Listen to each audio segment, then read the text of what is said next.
I have a Pinterest board with over 1,000 pictures of used notebooks and journals. My obsession with notebooks began even before I could write, so I'm quite aware of how unusual my situation is. Over time, however, I've learned that this is not such a rare practice after all. There are many online communities based on a shared appreciation of notebooks and stationery. And people outside these communities have also expressed fascination with the pictures and actual notebooks I've shown them. I eventually started asking myself why used notebooks and journals inspire this kind of reaction. Why does collecting pictures of notebooks seem more relatable and common than collecting pictures of used tables or hammers? I've made this video to briefly explore these questions and try to find reasons behind my long-standing obsession. Since social media phenomena are popular topics on YouTube, I also want to reflect on the relationship between noticeably using notebooks and the performativity perpetuated by fast-paced consumption cycles and social media. When considering the composition of a notebook as an object, its versatility and flexibility of use come to mind first. A notebook's purpose is to serve as a canvas for any type of content that can be contained on its surface. At the same time, its usable body, its surface, has a structure in which several sheets of paper or paper-like material are bound together. I use this broader definition because it takes into consideration the essential design features that distinguish notebooks from similar tools. As long as the purpose that drives its essential design is kept in mind, a notebook can be customized in infinite ways. From the color of the paper to the size of the notebook, the layout of the pages, how the sheets are bound, and the design and materials of the notebook cover, the possibilities are endless. But the ways we can also use our customized notebook are also endless. How we input information into a notebook depends not only on the notebook's features, but also on the nature of the content, our needs and skills, and the other tools available to us. For example, if I need to write down ideas for an essay, I can sketch them out with colored pens, make a simple list, or create a mind map. What if I need to take notes on a book? Nothing dictates the layout I should use, whether I should include pictures, or how I should use color coding systems for relevant concepts. Notebooks are versatile and flexible objects that, when used thoroughly, reveal the personality and sensibilities of their users. This does not mean that you can figure out everything about someone by simply looking at their planner or notes.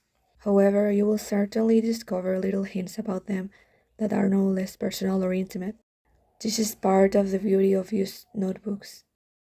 Despite how accessible notebooks and stationery have become, actively using them isn't common. The same could be said for digital technology. Although a large percentage of the population uses smartphones, we cannot confidently say that a significant portion of them use their phones to document information by creating digital journals or note-taking systems. This suggests that we should admire those who make the effort to do so, especially those who keep notebooks.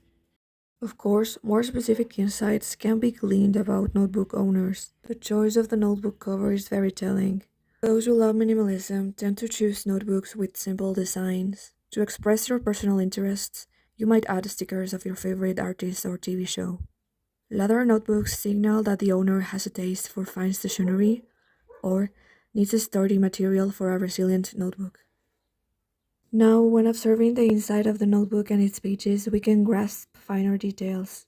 It's easy to distinguish between math exercises, book notes, sketches, and grocery lists.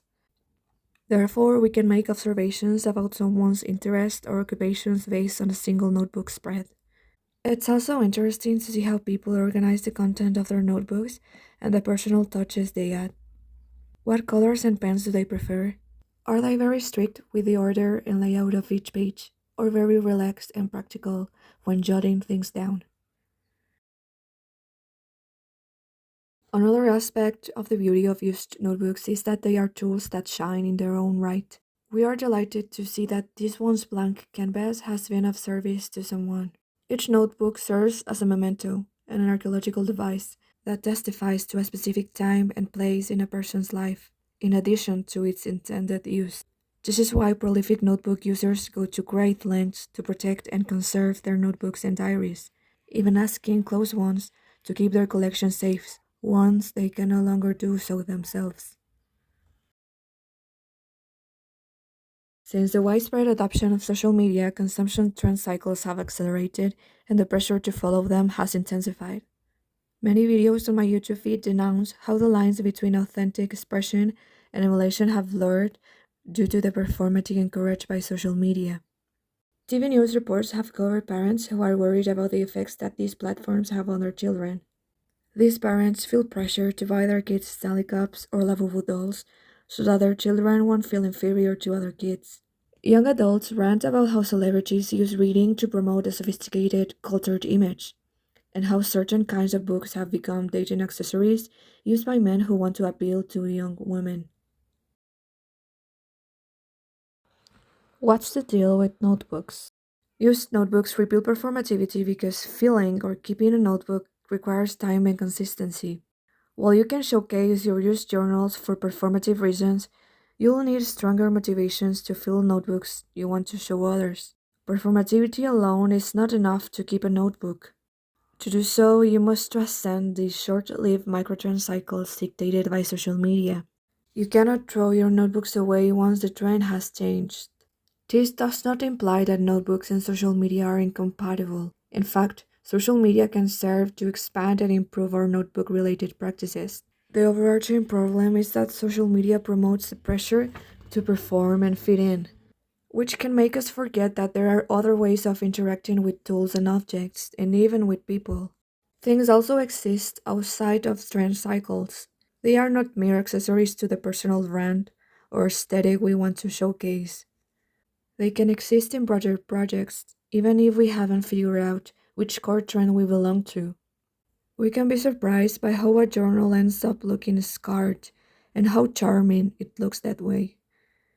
However, this dynamic is contrary to how social media entices us to buy and display things so we can fit into a stricter, labeled microaesthetic. Notebooks are for everyone, even for those who cannot write. Are you feeling inspired to continue using your notebooks or start your own journey? I hope you enjoyed this video. To stay updated on future videos, please subscribe.